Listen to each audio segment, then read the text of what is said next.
Hi, Kearney here at Powell Arts, and I am with the super Sarah Mello with two of her pieces that will be in our It Is Written show, which starts now and goes through October 29th with a special preview during the Collingswood Fine Arts and Crafts Fair, which will be on Saturday, August 19th, and Sunday, August 20th. So 19th and 20th of August. Sarah, could you please introduce us to these striking pieces? This is Memento Mori and its companion, Memento Vivere. And most people are probably familiar with that phrase, that saying. But if you're not, you must remember that we will all die, and because of that, you have to remember to live. Is why I'm pairing those together. I think as I'm looking now, I have fewer years at the other end of the timeline than I have behind me. I've been really thinking a lot about dying and life, and it changes your perspective. It's so freeing. I'm finding it very freeing. I also find it freeing, and I find it weird when people say about aging that that they are scared of it, and I'm like, I feel more free the older I get. But I also think that to go in with the theme of the show, when you're younger, it's more about the things that you did, and when you age, it becomes more about the story of your life as a whole. Yeah. It's not a checklist anymore. Suddenly, this is the story of you. Right.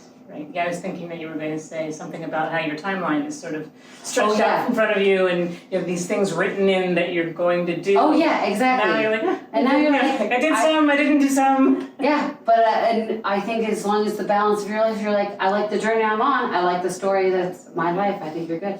Yeah, so I was thinking a lot about that, and then I've been touring a lot of famous cemeteries lately in Europe, and the amount of money and attention to the statues for people that aren't appreciating them anymore has been interesting. So I really liked bringing them into life and putting some life back into them. Well, and I love the use of color in it. It feels so when we think of cemeteries and monuments and memorials and stuff, we think of patinas of coppers and concrete and cement and marble, which has a very particular juxtaposition of interesting earthy tones and organic tones, and you really captured that in this. Can you talk about how you went through the composition process of these? Sure. I thought you were going to ask me how I went about making them. The composition process. I mean, you can talk about whatever you want, yeah. Well, I was thinking about juxtaposing life and statue, so alive and statue. Oh, yeah. In both, so also here with the leaves and the statue. That's what I want to say about the composition. That's what I was really. No, that's a perfect encapsulation of it, because you really do see that because of this stillness in the figure, even though she's in an outstretched position. And this idea that gravestones and memorials and stuff, they're static. And it gets a little confusing about maybe what is static and what isn't, what's alive and what's not alive, Yeah. I think, in both of them. Because part of the I artistry... like how you have the life coming through with the Yes, flowers I love coming that up too. at the top. And the way you juxtaposition that with the changing nature of fall and it's the dying season, even though it's so beautiful. Right. But it dies to be transformed new and things like that. But part of the beauty of the artistry, that we see in memorials and stuff, is the way that they use this visual vocabulary of what things look like in life to feign liveliness, even though when you look at it, you're like, oh, it's static. So this all looks like, so is this jelly plate or is this all paint? So it's a combination of in both of them, combination of all sorts. So there are all of the texture that you see is done with monotype printing using a jelly plate and fresh flowers that I use to make the relief printing. I was going to say, how many layers are the flowers?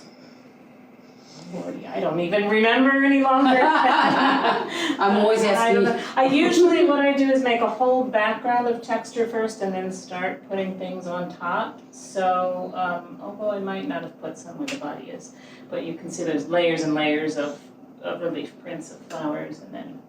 Well, and I always find the way that you layer and use color to tell a story, and the way that you, part of going and using the the mixed media is it gives you the ability to both make like one-of-a-kind prints, but also to go and shape it, because there's something very freeing and interesting about the way that like mono prints work, and they have like, you know, you don't know what you're gonna get. You don't know what you're gonna get. You know, life too.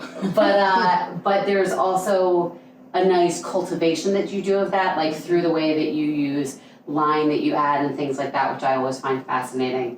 One of the things I find most beautiful is up here where you have, I'm guessing these are also pressed flowers, and they are almost hidden just like they would be when they come over a wall, and things like that. So the nice little surprises are always nice, and you have a continuation of that down here, and then you codify them into the flowers here.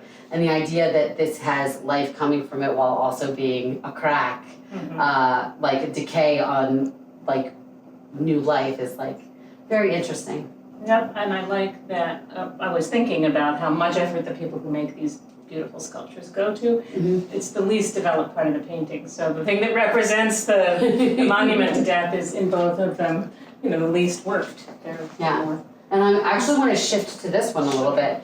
So I'm gonna actually walk over. I'm sorry. Can you find us? Can you find us? Did you find us? Kate is our camera lady today. Did you find us in the mist? The juxtaposition that you have of the color here with the near green versus the near red, was that intentional to bring that out? Yeah. Yeah. Right, they're complementary colors, they're going to bounce off of each other a little bit and they'll feel sort of vibrating. Well, and you've introduced the blue into this area as well, but this reads largely as monochromatic, and so it really is a stark contrast between those two that really gives this great dimension, which I really love. When you are looking at, I know with the monoprints that you have to think about sequencing in terms of dimension, but how do you think about it in general? We've kind of talked about this before, when you're talking like, this looks, I'm sure it's monoprint underneath and then you've layered the drawing on top. How do you think of that when you're thinking of the composition? It's often because I don't know what's going to happen and I have to go solve a problem I've created. But what I was thinking was that I wanted the, what's the word for it, the really temporariness of drawing for the statue that in real life would be so solid and monumental. Yeah, it's not like, it's not static, it's more, it has like an ephemeral quality because the lines are softer and looser. And so this was actually drawn in charcoal, and you can do a monotype approach with charcoal, but I had to go back in and work some of it.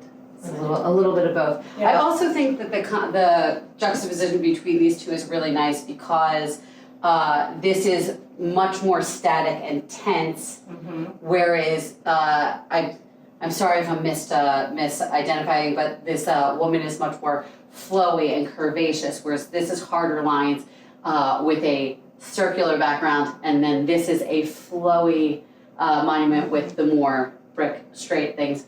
And I think that really brings it across. Was that part of your intention, or it just was a happy thing with, were you planning to have more of a like tense, like tight structure versus loose background, loose structure versus more squared background, geometric, I guess is the better word? I was thinking, like, this is really in your face. You are going, life will end. Life will end. But you better get moving, and so that, I think I'm saying similar to you, and so this is much moving. That is a way better way of putting it. There's something very static about this. Right, like, this is the end. This is a definite, and this is all you have to do to move through. And you will move until this.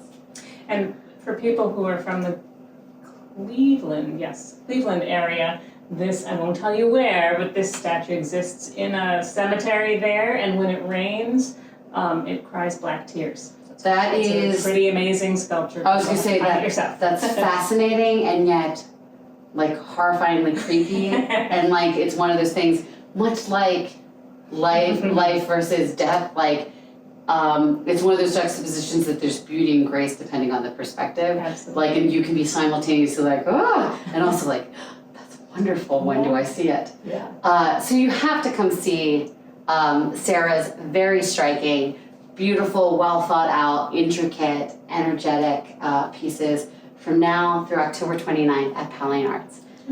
Thank you so much, Sarah. Thank you so much. I'm excited to see them. Oh. I'm excited to see them too because these are really going to be like a nice impact. I even like the way that you've done the like patinaed silver with the earth and tone like. Well, can I shout out again?